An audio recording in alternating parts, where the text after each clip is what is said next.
Nina furaha isiyokuwa na kifani kupata tena mwaliko mwingine kwa mwaka mwingine katika jiji hili la Tanga, jiji la raha na lisilokuwa na karaha, jiji la ukarimu na watu walio wakarimu. Na furaha yangu imeongezeka zaidi na zaidi kuona kila ninapopata mwaliko wa kidawa katika jiji hili la Tanga, mashekh wa Tanga kuniunga mkono. Allah amenijalia kuzunguka mikoa yote ya Tanzania kidawa isipokuwa mkoa wa Ruvuma tu. Na yuko leo kijana kutoka Songea Ruvuma, na kila akiniona ananisuta, kwa nini kwetu huji huyu hapa Swaleh huyu? Na ndio maana nilipomwona nilisimama na kumhag na kujisikia aibu kwamba mwisho wa muhadhara lazima atanipiga tena. Katika sehemu zote nilizojaliwa kuzunguka, si mikoa yote, mashekhe na maulama wa mikoa hiyo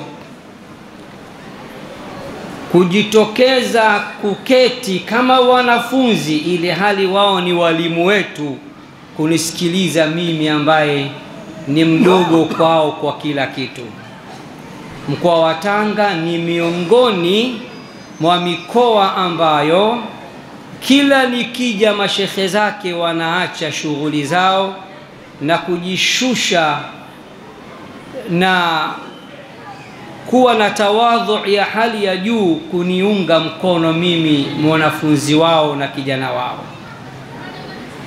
Pamoja na furaha hiyo, lakini nina masikitiko kama mawili. Sikitiko la kwanza, wakishawekwa mashekhe kuliani kwako, kushotoni kwako, na unawaona kwamba hawa walianza kabla yako, walijua kabla yako, walisoma kabla yako, walifundisha kabla yako, walilingania kabla yako, napata tabu kwa wakati mwingine, kwa sababu unazungumza mbele ya walimu zako. Lakini kuna msemo unasema, na wametufundisha wao, akina Sheikh Said Ali, kina Sheikh Ali Muhammad Kiroboto, akina Sheikh Muhammad Abbas, kina Dr. Qahtani hapa na wengine wote. Niliwahi kuwasikia wakisema, ahyanan yajuzu lilmafduli an yatakallama amama alfadil. Wakati mwingine yule mwenye daraja dogo yafaa kuzungumza mbele ya mwenye daraja kubwa, kama takallama alhudhudu amama Suleiman, kama alivyozungumza Hudhud ambaye ni mafdhul, na wao wanajua mafdhul maana yake nini, mbele ya Suleiman ambaye ni fadil, na wao wanajua nini maana ya fadil. Lakini sikitiko la pili, huu pepo unaozunguka nchi nzima, huu watu kubanja na kuwa na mafua, na mimi limenipata. Kwa hiyo mkiona kidogo sio yule mtoto wa Dar es Salaam, jiji la gharama, mliyemzoea akiwa katika mimbari ya veterinari, munipe udhuru kidogo, siko vizuri kiafya, na ikitokea nikabanja mbele yenu, naomba munisamehe.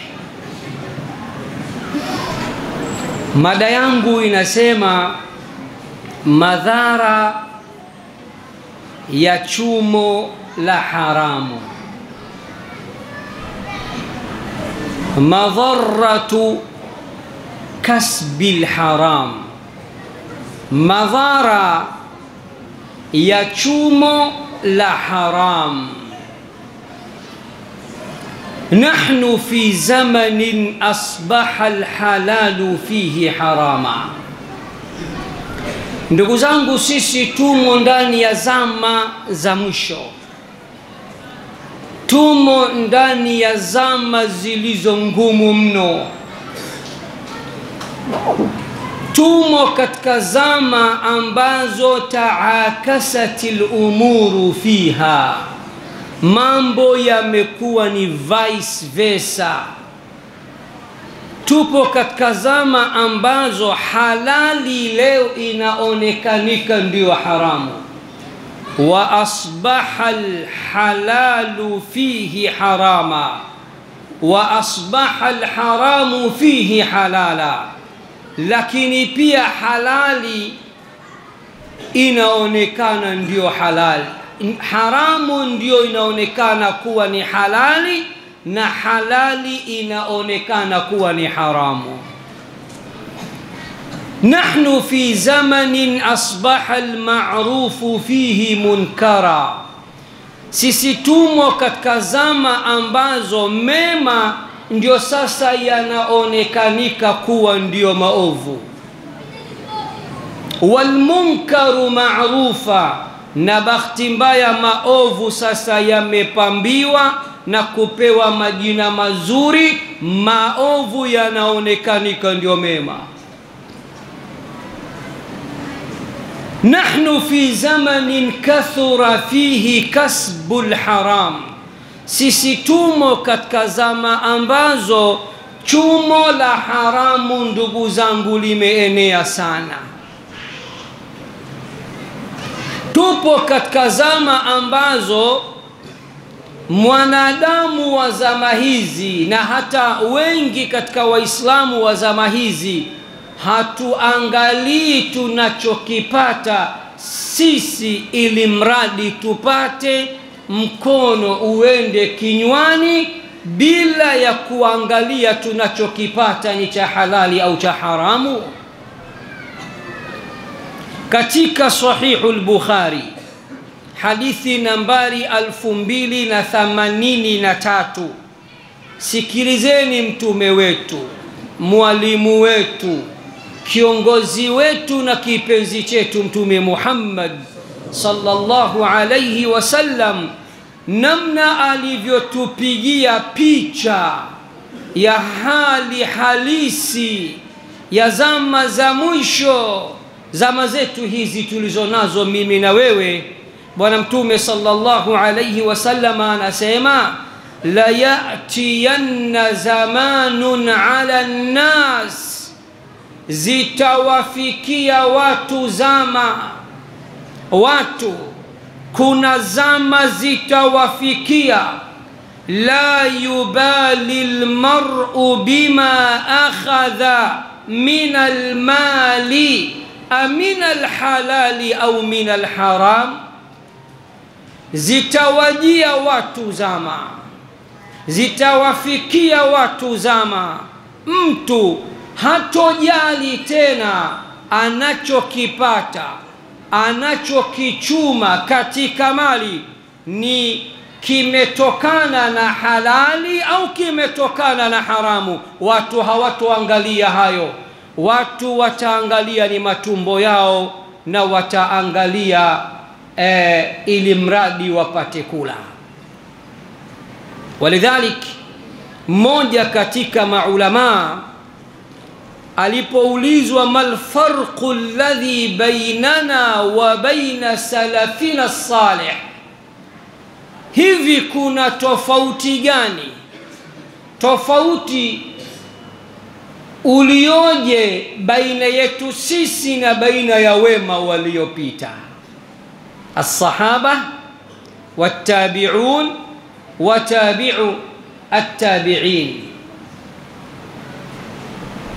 Kuna tofauti gani baina ya sisi na masahaba?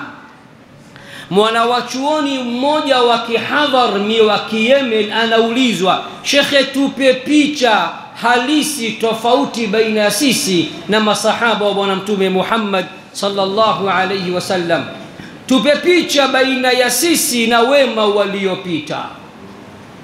kwa sababu qaida inasema kullu khairin min ittiba'i salaf, kila khairi hupatikana katika kuwafuata wema waliopita, wa kullu sharrin min ittiba'i al-khalaf, na shari zote hupatikana katika kuwafuata makhalaf, bimaana wale waliokuja baada ya as-salaf as-salih, yani mimi na wewe. Sasa mwanachuoni anaulizwa tupe picha tofauti baina ya sisi na wao, akasema alfarqu alladhi bainana wa bainahum shibra, tofauti iliyopo baina ya sisi na wema waliopita ni shibri moja. Shibri moja, mashekhe wanatuambia kipimo hichi cha mkono hicho, kifanya hivi, kipimo hichi shibri moja. Muulizaji akastuka akasema, nilitegemea ungeniambia tofauti baina ya sisi na wema waliopita ni sawa na tofauti baina ya ardhi na mbingu, ni sawa na tofauti baina ya mashariki na magharibi. Shibri moja, hatua moja hivi, na maana tuko karibu karibu. Akasema sivyo ambavyo umeelewa. Akachukua dole gumba hili akakiweka katika kifua chake na vidole vinne akavishusha. Vinakwenda wapi vidole vinne? Tumboni. Akasema hadha huwa alfarqu alladhi bainana wa bainahum, hii ndio tofauti baina yetu sisi na baina ya wema waliopita.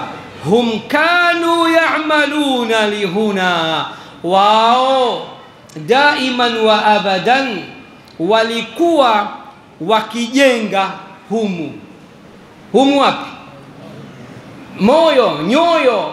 Wa nahnu na'malu lihuna, na sisi tunafanya kazi, sisi tunafanya kazi ya kujenga matumbo yetu, vifriza visivyogandisha.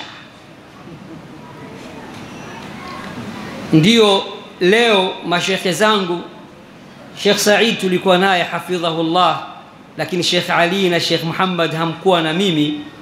Leo kwa mara ya kwanza nimekula vitu ambavyo tangia nimezaliwa sijawahi kula. Nimekaribishwa katika mgahawa unaitwa Kiswahili Lounge. Nimekunywa chai inaitwa chai ya nazi. Watu wa Tanga mlivyokuwa hatari nyie. Na mimi nikawa na hamu hasa nione hii nazi hii tui inachanganywa na pasha moto au chai. Na wallahi nimekunywa ikawa ni chai, ladha ya nazi. Product haipatikani ila Tanga tu. Baadaye nikaamba shekhe, kuna lingine chai ya nanasi. Hii nanasi tunayokulaga hilo chai yake. Nikapiga kikombe cha pili nanasi. Nikaambiwa bado kuna kahawa ya nazi. Nikapiga na kahawa ya nazi. Nikaambiwa bado kuna mayai nimekula na wenzangu. Mnaweza mkashangaa huyu shekhe mbona anatoka tena amekoshewa misosi, lakini tulia, mimi ni mwalimu, utanielewa naangukia wapi. Nikaambiwa haya mayai yanaitwa jicho la mke mwenza. Nikasema namtaka huyo mke mwenza huyo. Nikala jicho la mke mwenza. Nikaambiwa mwisho kila kitu katika mgahawa huu kinatokana na nazi. Nikawaambia la shay'a ladhatun lahu kalkiyazi wa kadhalika muhogo ma'ambazi wa hussa fihi husnan wa khulita fihi nazi wajtama'a fihi wazazi wala ya'rifu tabkhaha illa shangazi wa in kana fihi mchuzi wa mandazi lakana fihi mumtazi. Nini maana yake? Maana yake mwanadamu anapenda kula, na ni kweli bila ya kula huwezi kuishi, na mwanadamu anapenda kula vilivyo vizuri, si ndivyo? Lakini Qur'ani tukufu imetutaka tule vilivyo vizuri, tujiepushe na vilivyo vibaya. Na Uislamu kwa ujumla unatuagiza tujenge zaidi moyo kabla ya tumbo. Walidhalika Mtume sallallahu alayhi wasallam alisema, ala inna fil jasadi mudghah, hakika si vinginevyo katika mwili kuna kipande cha nyama, kuna pande la nyama, kikitengamaa, kikikaa vizuri, mwili mzima utatengamana kukaa vizuri. Mwisho akasema, ala wa hiya alqalbu, hakika si vinginevyo hicho kipande ni moyo. Hakusema ala wa huwa, kwa sababu dhamiri hairudi kwa qalbu, dhamiri inarudi kwa mudgha ambayo imekuja katika sigha ya ta'nif. Tuko pamoja Waislamu? Sasa sisi tuko katika zama ambazo akili zetu zote ni matumbo yetu, wakati wenzetu akili zao namna gani wanajenga mioyo yao. Na ndio maana Mtume sallallahu alayhi wasallam wakati anazungumzia senta ya uchamungu akasema, attaqwa hahuna, wa ashara ila sadrihi sharifi thalatha. Akasema uchamungu uko huku, uko huku, uko huku, huku akiashiria katika kifua chake kitukufu. Kwa ndugu zangu, zama tulizonazo ni zama za shaghala baghala, na Bwana Mtume sallallahu alayhi wasallam amekwisha tutahadharisha na kutupa picha halisi pale aliposema, zitawajia watu zama hawatoangalia tena kile wanachokichuma, vipato vyao wanavyovipata kutokana na mali ni vya halali au vya haramu. Walidhalik, kuonyesha kwamba chumo na vipato vyetu ni kitu muhimu sana. Na ndio maana Bwana Mtume sallallahu alayhi wasallam kama ilivyokuja katika sahihu Tirmidhi kwa nambari 2417, Bwana Mtume Muhammad sallallahu alayhi wasallam anatuambia, la tazulu qadama abdin, wa fi riwaya lan tazula qadama abdin يوم القيامة حتى يسأل عن 4 خصال. Bwana Mtume anasema kamwe nyayo za mja hazitonyanyuka kuelekea kulia wala kushoto, kuelekea peponi wala motoni, mpaka mtu aulizwe mambo manne. Sikilizeni, maswali manne ambayo ataulizwa kila mtu. Swali la kwanza, an umrihi fima afnah. Kila mtu ataulizwa juu ya umri wake. Umri wako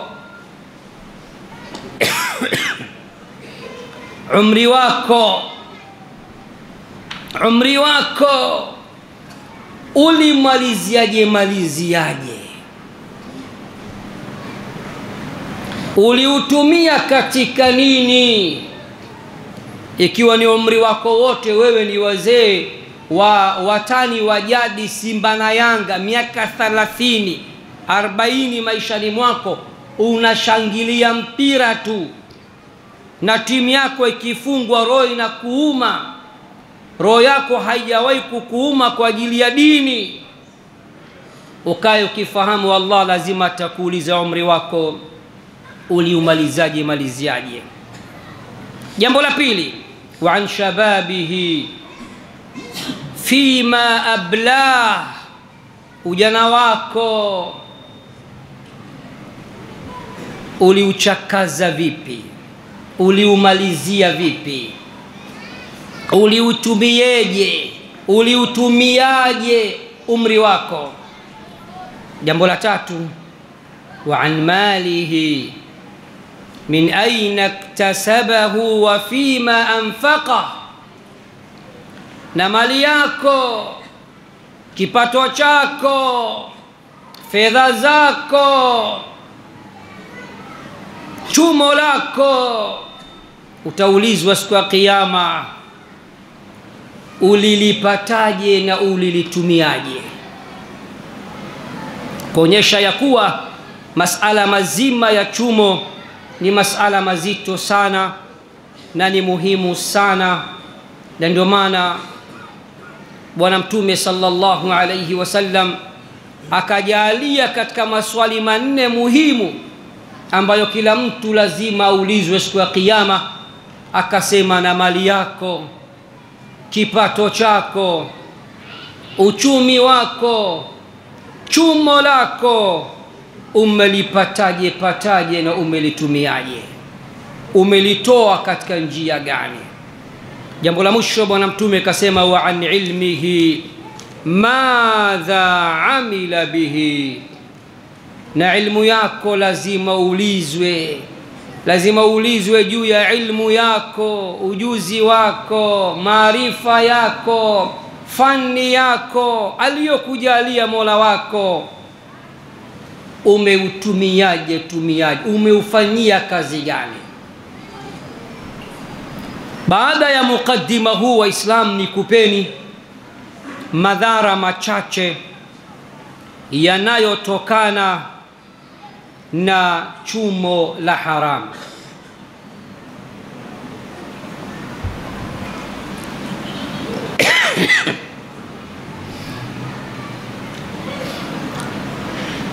Mosi, adamu ijabati da'wa, na hapa ndipo balaa linapoanzia. Miongoni mwa madhara ya chumo la haramu hupelekea kutokubaliwa kwa dua zako. Muislamu gani mwenye akili timamu anayetamani kila anaponyanyua mikono yake mbinguni kumwomba Mola wake dua zake zisijibiwe? Yupo hapa? Bali malalamiko ya wengi wetu, da'autu, nimeomba sana, naomba sana, namka qiyamul layl, nafunga Jumatatu na Alhamis, najitahidi, bado Allah hajanijibu. Basi kwa taarifa yako, kutojibiwa kwa dua zako wakati mwingine vipato vya haramu na chumo la haramu linachangia, ndugu zangu. Hayo kayasema Bwana Mtume Muhammad sallallahu alayhi wasallam katika sahihu Muslim, hadithi nambari 1015, hadithi Abu Hurairah anna an-nabiy sallallahu alayhi wasallam qala, ya kwamba Bwana Mtume Muhammad sallallahu alayhi wasallam anasema, inna Allaha tayyibun, hakika ya Allah ni mzuri, la yaqbalu illa tayyiba, na hapokei, hakubali illa kilichokuwa kizuri. Hakika ya Allah ni mzuri na hakubali na hapokei illa kilichokuwa kizuri. Wa inna Allaha amara almu'minina bima amara bihi almursalin, na hakika ya Allah amewaamrisha waumini yale aliyowaamrisha mitume. Angalieni habari hiyo. Faqala ta'ala, Allah anasema kuwaambia mitume kizazi chema nambari moja, viumbe bora nambari moja mbele ya Allah ni mitume wa Allah. Allah anawasemesha mitume katika suratul Mu'minun.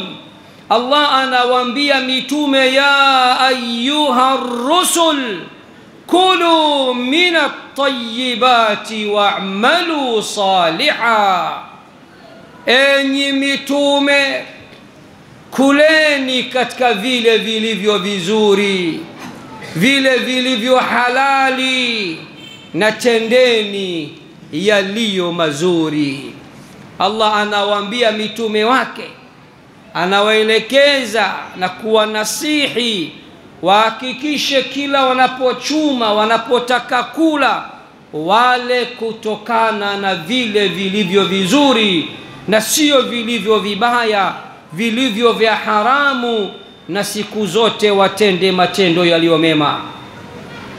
Na Allah anawasemesha waumini katika suratul Baqara, anasema ya ayyuhalladhina amanu, enyi mlioamini, kulu min tayyibati ma razaqnakum, kuleni katika vile vizuri tulivyowaruzuku.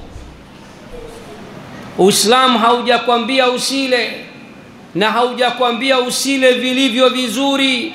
Uislamu unakwambia kula, lakini kula vile vilivyo vizuri vilivyopatikana kutokana na njia ya halali. Kisha Bwana Mtume, thumma dhakara ar-rajula yutilu as-safar ash'atha aghbara, kisha Bwana Mtume akawapa mfano masahaba zake, akawatajia mtu anayesafiri kwa muda mrefu, mtu mwenye kurefusha safari kwa muda mrefu. Anasafiri muda mrefu kiasi ambacho hata anashindwa kujitunza muonekano wake. Nywele zake ziko hovyo, ziko tim, mwili wake wote umepigwa na mavumbi. Yamuddu yadaihi ila as-samaa, ananyanyua mikono yake miwili mbinguni, anasema ya Rabb, ya Rabb. Anaomba, anamuita Mola wake, anamuomba Mola wake, anaomba dua mbalimbali, ili hali wa mat'amuhu haram, ili hali chakula chake ni cha haramu, wa mashrabuhu haram, ili hali kinywaji chake ni cha haram, wa malbasuhu haram, ili hali mavazi yake ni ya haram, wa ghudhiya bil haram, na amelelewa, amekuwa katika haram. fa anna yustajabu lah. Bwana Mtume anasema mtu wa aina hiyo ambaye anasafiri kwa muda mrefu, amepigwa na vumbi na machovu, muonekano wake uko rafu, ananyanyua mikono yake daiman wa abadan kwa Allah na kumwomba Allah, ya Rabb, ewe Mola wangu mlezi, ya Rabb, ewe Mola wangu mlezi. Anaomba na kuomba, lakini hakuna mafanikio. Kwa nini? Kwa sababu chakula chake ni cha haramu, kinywaji chake ni cha haramu, mavazi yake ni ya haramu, kakuwa na kukulia katika haramu. Huyo vipi atakubaliwa dua zake? Muislamu mwenye akili timamu anapaswa hadithi hii mbadilishe kuanzia leo.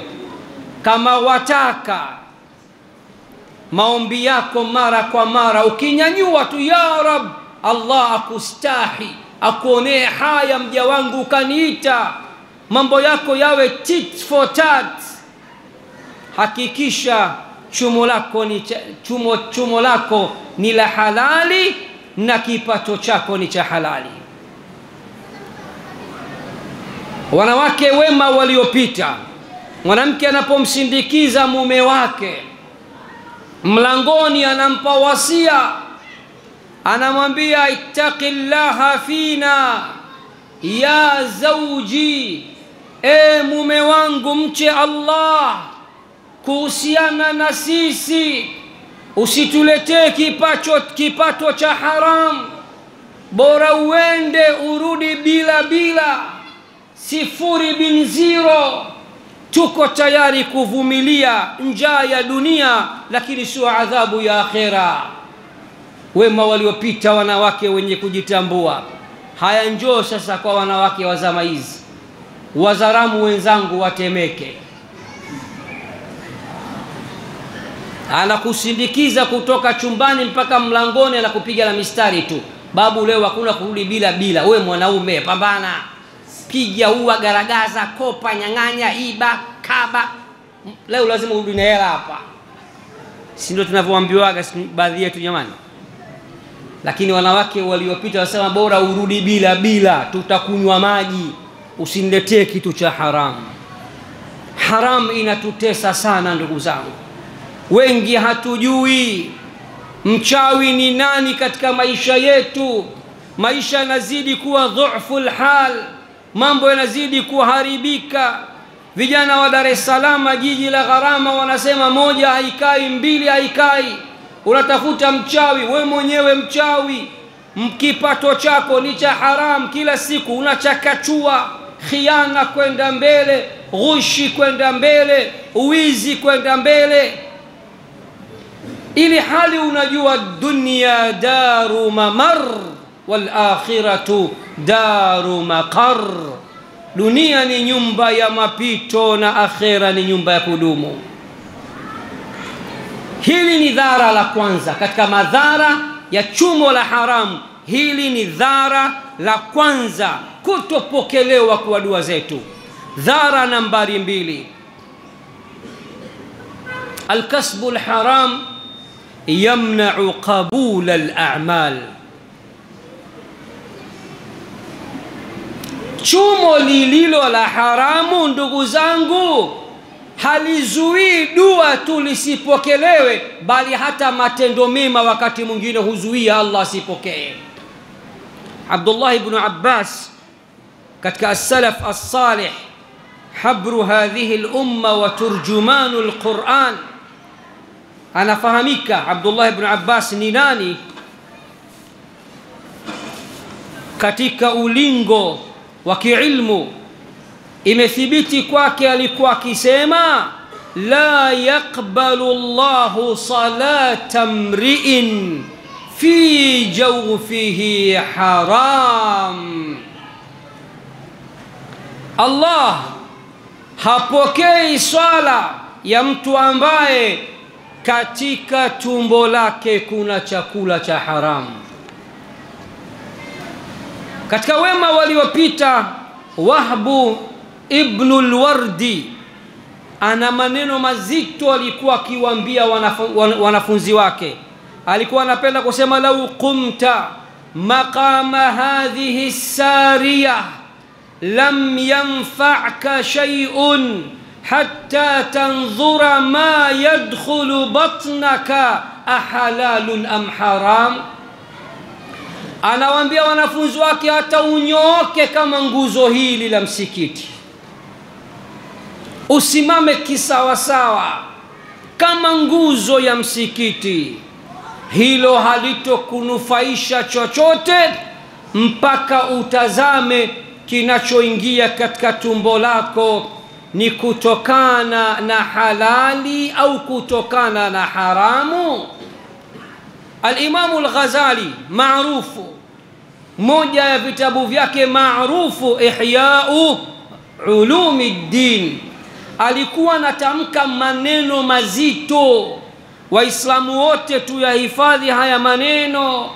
Anapenda kusema al-ibadatu ma'a akli al-harami kalbinai ala amwaji al-bihari. Kufanya ibada huku unakula haramu ni sawa kabisa na kujenga nyumba juu ya mawimbi ya bahari. Nyumba hiyo itadumu? Inaweza kusimama? Inaweza kujengeka? Maana yake itakuwa nini? Pangu pakavu tia mchuzi. Wanawachuoni wanajua umuhimu wa chumo la halali na madhara ya chumo la haramu. Chumo la haramu ndugu zangu humfanya hata haji, alhaji aliyekwenda Makka kwenda kutekeleza nguzo ya 5 katika nguzo 5 za Uislamu, humfanya hija yake isipokelewe. Subhanallah, watu leo wanacheza kamari, watu leo wanafanya haramu mbalimbali. eti kesho unakwenda hija za show off, za kujionyesha, umra za kujionyesha, ili hali msingi ni mbovu. Na wanasheria watu wa usul, mashekhe zangu hawa wanatuambia ma buniya ala alkharabi kharabu, kilichojengwa juu ya msingi mbovu nacho pia ni kibovu tu. Sasa sikiliza bwana Mtume Muhammad sallallahu alayhi wasallam anasemaje mtu anayekwenda kutekeleza ibada ya hija kwa kipato cha haramu, kwa chumo la haramu. Hadithi iliyokuja katika sahihu at-targhib wa at-tarhib cha al-Imam al-Hafidh al-Mundhiri, ukurasa wa 1649, hadithi Abu Huraira radhiyallahu anhu anna an-nabiy sallallahu alayhi wasallam qala, bwana Mtume Muhammad sallallahu alayhi wasallam anasema idha kharaja ar-rajulu hajjan binafaqatin tayyibatin, atakapotoka mtu kwenda kutekeleza ibada ya hija, ametoka kwa kipato chake cha halali, ametoka kwa chumo lake la halali. Angalia kinachomkuta, wa wada'a rijlahu fil ghazri, na akaweka wa wada'a rijlahu fil gharzi, kile kitendo cha kuweka mguu wake katika kipando. Sasa ndo anaondoka, anapanda kipando chake. Fanada, akaanza kunadi. Mahujaji wanajua na mu'tamirun wanajua, wakishavaa ihramu zao ndani ya chombo wanaanza kuita labbaik allahumma labbaik. Sasa anasema bwana Mtume, atakapotoka mtu kwa chumo la halali, kwa kipato cha halali, kwa fedha zake za halali, kwenda kutekeleza ibada ya hija, akishauweka mguu wake katika chombo chake, akaanza kumwita Mola wake, labbaik allahumma labbaik, nimekuitikia ewe Mola wetu. Nadahu munadin minas samaa, ataitwa, atanadiwa na mwenye kunadi kutoka mbinguni. Anamwambia nini? Labbaika wa sa'daika, yani anamwambia na wewe labbaik, yani na wewe vile vile tumekupokea. Anapokelewa pale pale akiwa kwenye chombo tu, hajafika Makka. Kwa nini? Kwa sababu kipato chake kinachompeleka Makka ni cha halali, chumo lake ni cha halali, fedha zake ni za halali. Zaduka halalun, gharama zako ulizotumia kukuendea Makka ni gharama za halali. Zadi yako, akiba yako ni ya halali. Warahilatuka halalun, na hata chombo chako ulichopanda nauli yako ni ya halali. Wa hajjuka mabrurun, tunakupasha mapema, tunakwambia na hija yako ni yenye kukubaliwa. Ghairu ma'zurin, na ni hija isiyokuwa na mapungufu wala madhambi. Njoo sasa anayekwenda kuhiji au kutekeleza ibada ya umra kwa pesa za ujanja, pesa za kamari, pesa za pombe, pesa za haramu. Bwana Mtume anamwambia nini? Bwana Mtume anasema wa idha kharaja bin nafaqati alkhabitha, na mtu akitoka kwa nia ya kwenda kutekeleza ibada ya hija au umra kwa chumo lake la haramu, kwa kipato chake chafu, kwa fedha zake zilizo chafu, fawada'a rijlahu fil gharzi, atakapna akaweka mguu wake katika chombo chake, akaanza kusema labbaik allahumma labbaik, nimekuitikia ewe Mola wetu, nimekuitikia. Nadahu munadin minas samaa, atamnadi mwenye kunadi kutoka mbinguni. Anamwambia nini? La labbaika wala sa'daik. Nini maana yake? Maana yake anapigwa za uso, maana yake anashushuliwa, hakuna cha kupokelewa kwako, wala hakuna cha kukuitikia kwako.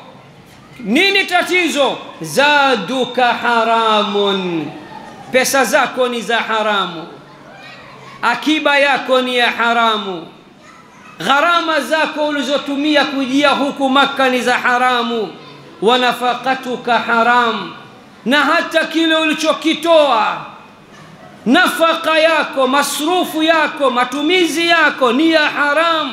Wa hajjuka ma'zurun ghairu mabrur, na hija yako ni ya madhambi matupu na wala sio yenye kupokelewa.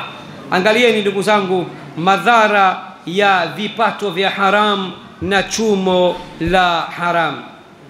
Sufyanu Thauri alikuwa anapenda kusema maneno yafuatayo. Alikuwa anapenda kusema, man anfaqa alharama fi at-ta'a, atakayetoa pesa za haramu, kipato cha haramu, chumo la haramu katika taa, katika ibada, katika khairi, kaman tahhara thawba bilbawli, huyo ni sawa kabisa na yule anayesafisha nguo kwa mkojo. Wathawbu la yutahharu illa bilma, na siku zote nguo hazisafishwi illa kwa maji. Wadhambu la yukaffiruhu illa alhalal, wadhambu la yukaffiruhu illa alhalal, na dhambi siku zote hakuna kinachofuta dhambi isipokuwa kilicho halali. Katika sahihu at-targhib wa at-tarhib juzu ya 3 kurasa wa 14, bwana mtume sallallahu alayhi wasallam anasema, yeyote atakayetoa sadaka, atakayetoa mchango katika mambo ya kheri, mambo ya ibada, mambo ya taa, mambo ya dini kwa ujumla, ili hali kipato chake ni cha haramu, sikiliza, hayo ndiyo yatakayomkuta. Anasema bwana mtume, walladhi nafsi biyadihi, ninaapa kwa yule ambaye nafsi yangu mimi ipo mikononi mwake, la yaksibu abdun malan harama, mja hatochuma mali ya haramu, fayatasaddaqu bihi, kisha akaenda kutoa sadaka kwa mali ile ya haramu, fayuqbalu minhu, Allah akawa mwenye kumpokelea, yani hatopokelewa. Wala yanfiqu minhu, na wala yunfiqu minhu, na wala hatotoa sumni yake ya haramu katika mambo ya kheri, fayubaraku lahu fi, akawa ni mwenye kubarikiwa katika kile alichotoa, hatopata baraka kwa sababu asli alichokitoa ni cha haramu. Wala yatrukuhu khalfa dhahrihi illa kana zadahu ila an-nar, na atakapofariki akaacha mali ya haram, kipato cha haram, basi hicho kitakuwa ni akiba yake katika moto wa Allah subhanahu wa ta'ala. Madhara ya 3, niende haraka niwatajie madhara 5 tu. Madhara ya 3 ndugu zangu, alkasbul haram. Kasbul harami hirmanu dukhulil janna, chumo la haram pia hupelekea mtu aharamishiwe kuingia peponi.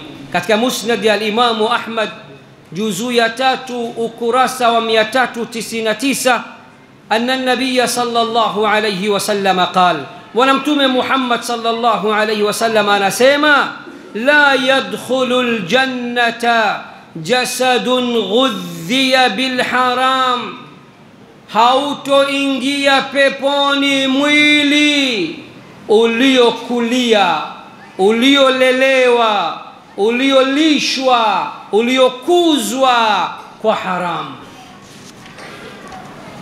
katika majmuu al-fatawa ya Sheikh al-Islam Ibn Taymiyyah juzuu ya 21 ukurasa 541 bwana mtume sallallahu alayhi wasallam anasema kullu jismin nabata min suhtin fannaru bihi aula, kila mwili uliokuwa ulionenepeana kwa chanzo cha haram, kwa kipato cha haram, kwa chumo la haram, mwili ule moto ndio una haki zaidi na ule mwili. Waljannatu tayyibatun, na pepo jamani ni nzuri kweli kweli, la yadkhuluha illa tayyibun, hatoingia peponi isipokuwa yule aliye mzuri.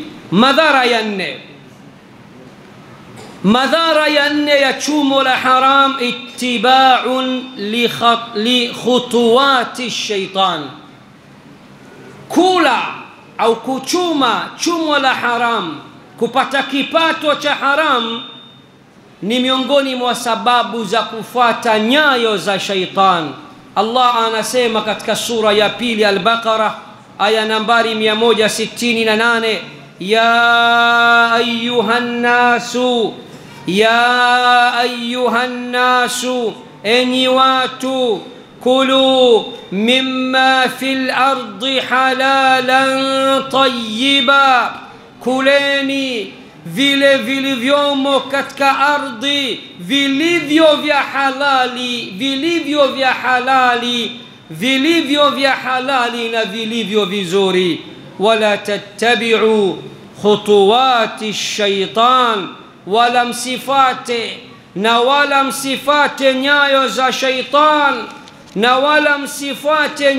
za shaitan, innahu lakum aduwwun mubin, hakika yake shaitan kwenu nyinyi ni adui aliyewazi kabisa.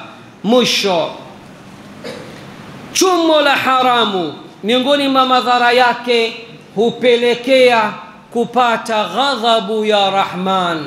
Subhanallah, Mola wako, muumba wako, Mungu wako, mlezi wako, mtoa riziki zako, anakuwa hayuko radhi na wewe, bali amekughadhibikia pindi unapokula au unapochuma chumo la haram.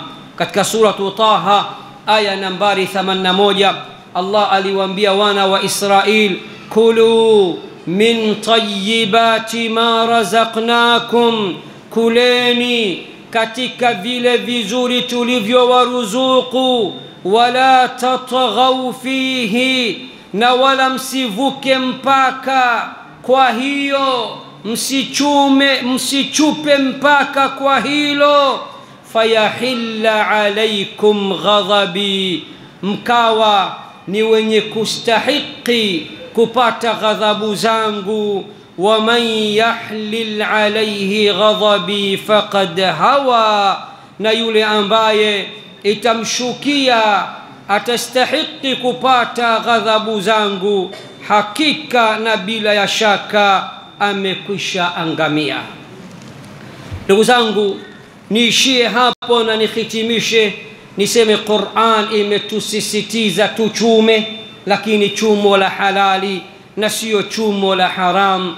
Katika Al-Baqara, ya ayuhan nasu kulu mimma fil ardi halalan tayyiba, enyi watu kuleni katika vile vilivyomo katika ardhi vilivyo halali na vilivyo vizuri.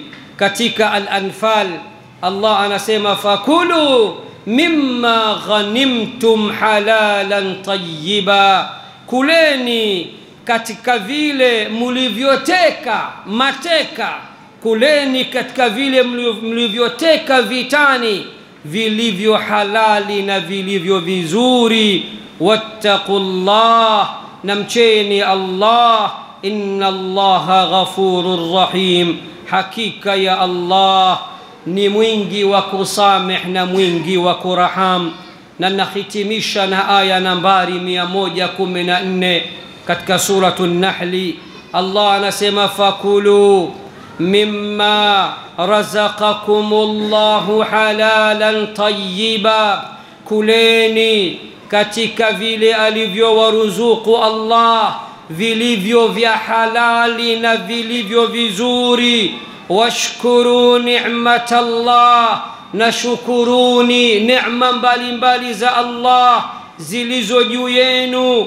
In kuntum iyyahu ta'budun, ikiwa kweli nyinyi ni wenye kumwabudia yeye tu Allah jalla fi ulah. Kwa muhadhara wangu wa leo kichwa chake cha habari kinasema madhara ya chumo la halali. Bora ufanye subira, bora upige ndefu, bora ulale na njaa duniani ili akhera ukaishi maisha yaliyo mazuri, kuliko ukawa unakula haramu katika ulimwengu huu. Pale nilipopatia ni taufiki ya Rahman, na pale nilipokosea au nikatereza au nikachapia au nikatafsiri ndivyo sivyo, basi ni mapungufu ya kibinadamu, na mwanadamu vyovyote awavyo hajakamilika. Na mashekhe zangu walionizunguka, Sheikh Dr. Salim Gahtani, Sheikh Said Umar raisi wa Darul Hadith As-Salafiyya, Sheikh Ali Muhammad Kiroboto, Sheikh Muhammad Abbas, Allah awahifadhi hawa na mashekhe wote wa Kiislamu na Waislamu kwa ujumla. Niwaambie, wa in tajid aiban fasudda al-khalala fajalla man la aiba fihi wa ala. Ruhusa mimi kijana wenu, mwanafunzi wenu, pale ambapo mtakuta mapungufu katika mada hii, jazieni ili Waislamu wa Msakangoto watoke na kitu kilichokuwa bora zaidi. Subhanakallahumma wa bihamdik, nashhadu an la ilaha illa ant, nastaghfiruka wa natubu ilaik. Wassalamu alaykum wa rahmatullahi wa barakatuh.